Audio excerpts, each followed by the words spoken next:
Hello student, welcome to my YouTube channel. आज मैं आपको राष्ट्रीय प्रतीक के बारे में, नेशनल सिंबल के बारे में बताऊंगा। कुछ कुछ मैं डिटेल बताऊंगा, फिर उसके बेस पे हम क्वेश्चन करेंगे। सबसे पहले नेशनल एंथम मतलब राष्ट्रीय गान। राष्ट्रीय गान, हमारा राष्ट्रीय गान कौन सा है? जन गण मन गण।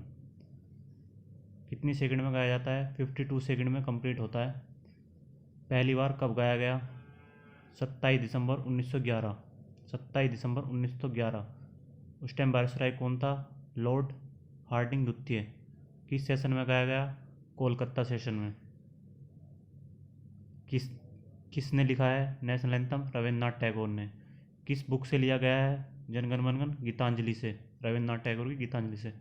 कब हमने इसे स्वीकृत किया यानी कि अडॉप्ट किया? 24 जनवरी 1950। ये कुछ डिटेल थी नेशनल एंथम के बारे में। कुछ डिटेल नेशनल सॉन्ग के बारे में यानी कि राष्ट्रीय गीत के बारे में। वंदे मातरम हमारा राष्ट्रीय गीत है। आनंद मठ नोवेल से लिया गया है। किसने लिखा है इसे? बंकिम चंद्र चटर्जी ने। 1896 के अधिवेशन में 1896 के अधिवेशन में सबसे पहले गाया गया था। फिर कुछ राष्ट्रीय प्रतीक यानी कि नेशनल सिंबल्स के बारे में बताता हूँ। नेशनल रिवर गंगा है। नेशनल वाटर एनिमल क्या है? डॉल्फिन है, जिसका साइंटिफिक नेम पैलेंटिसा गैंगिटा है। नेशनल फ्लैग के बारे में बताऊंगा, उस पर कुछ बेस क्वेश्चन करेंगे। अब हम क्वेश्चन स्टार्ट करते हैं, क्वेश्चन में ही डिटेल पढ़ेंगे। सबसे पहला क्वेश्चन, जनगण मन को भारत का राष्ट्रीय गान कब अपनाया गया? मैंने बताया था 24 जनवरी 1950। 1950 इसका आंसर हो गया। ओके।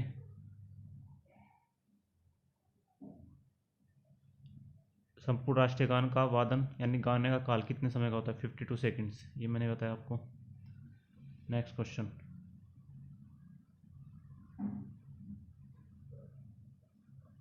भारत शासन द्वारा राजकीय चिन्ह कब से अंग्रेजित यदि अडॉप्ट किए गए? इसका आंसर मैंने ही बताया था आपको, 26 जनवरी 1950। 26 जनवरी 1950। 26 जनवरी 1950। ऑप्शन डी इसका आंसर होगा। भारत की संविधान सभा ने राष्ट्रीय ध्वज को सर्वप्रथम कब स्वीकृत किया? ऑप्शन है 22 जुलाई। ऑप्शन है 22 जुलाई 1947, 23 जुलाई 1947, 25 जुलाई 1947, 15 अगस्त 1947। इसका आंसर होगा 22 जुलाई 1947। 22 जुलाई 1947 ए। कुछ नेशनल फ्लैग के बारे में, राष्ट्रीय ध्वज के बारे में बताना चाहता हूँ। 3 कलर होते हैं इसमें। 3 कलर होते हैं। इसकी लेंथ और विड्थ की रेशियो 3/2 होती है। 3/2 लेंथ और विड्थ, लंबाई और चौड़ाई की। याद रखना, लंबाई और चौड़ाई की 3/2 होती है।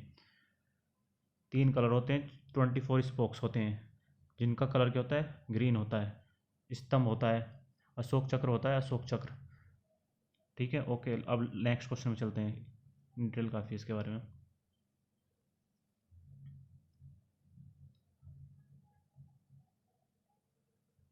निम्नलिखित कथनों पर विचार कीजिए। भारत की संविधान सभा का राष्ट्रीय ध्वज 22 जुलाई 1947 को अपनाया गया था। करेक्ट। राष्ट्रीय ध्वज में कितने चक्र हैं? कितनी तिल्लियाँ हैं? 21 नहीं, 24। गलत।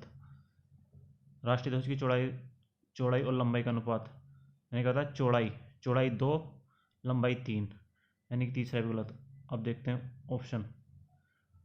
दूसरा तीसरा गलत है, पहला सही है। केवल क्या हो जाएगा? केवल ए मतलब बी ऑप्शन आंसर हो जाएगा इसका। अब नेक्स्ट क्वेश्चन, राष्ट्रीय पशु हिरण होगा, हाथी होगा, शेर होगा, यानी कि बाघ होगा, या शेर होगा? बाघ होगा। नेशनल पशु जो होगा हमारा बाघ होगा। बाघ यानी कि टाइगर होगा। ओके।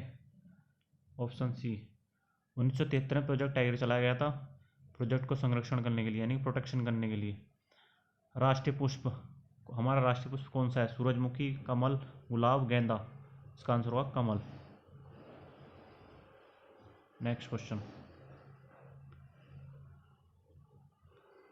कभी कभार पूछ लेता है कमल का बायोलॉजिकल नेम यानी कि वैज्ञानिक नेम, साइंटिफिक नेम, मतलब साइंटिफिक नेम।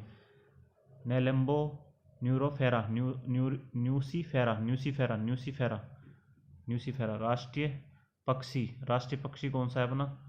कोयला, कोयल, कोयल, सॉरी कोयल, कोयल, कोयल, हंस, कबूतर, मोर। इसका आंसर होगा मोर। इसका साइंटिफिक नेम क्या है? पावो क्रेटेशियस, पावो क्रेटेशियस। हमारा राष्ट्रीय वृक्ष क्या है? बरगद। कुछ डिटेल है। राष्ट्रीय वृक्ष क्या है? बरगद। राष्ट्रीय पुष्प कमल। राष्ट्रीय फल आम। राष्ट्रीय वाक्य सत्यम जयते, सत्यम जयते, सत्यम जयते किस उपनिषद से लिया गया है? मुंडकोपनिषद से लिया गया है, मुंडक उपनिषद से। याद रखना, मुंडक उपनिषद कौन सी लिपि में लिखा हुआ है? देवनागरी लिपि में। ओके, जो कि सारनाथ वाराणसी के अशोक स्तंभ से लिया गया है, सारनाथ अशोक स्तंभ से लिया गया है वाराणसी के। नेक्स्ट क्वेश्चन, राष्ट्रीय पक्षी मोर है। अभी बताया था राष्ट्रीय पक्षी को मोर है। नेक्स्ट क्वेश्चन, भारतीय राष्ट्रीय ध्वज में किस चक्र का क्या मतलब है? चक्र होता है, इसमें 22 तिल्लियां होती हैं,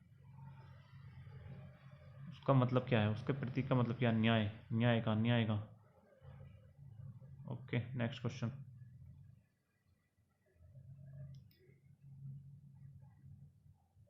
भारत के राष्ट्रीय ध्वज में एरो जो चक्र होते हैं उसमें कितनी होती है? 12 होते हैं। 24, सॉरी 24। ऑप्शन बी के चक्र, ऑप्शन बी यानी कि 24।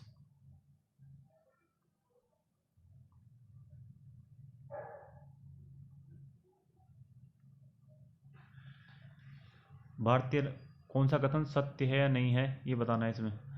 भारतीय राष्ट्रीय पंचांग विक्रम संवत पर आधारित है? गलत, नहीं है। राष्ट्रीय पंचांग में 24 जनवरी को अपनाया गया? गलत। दोनों में से कोई सा नहीं, यानी कि option D is correct. Option D is correct.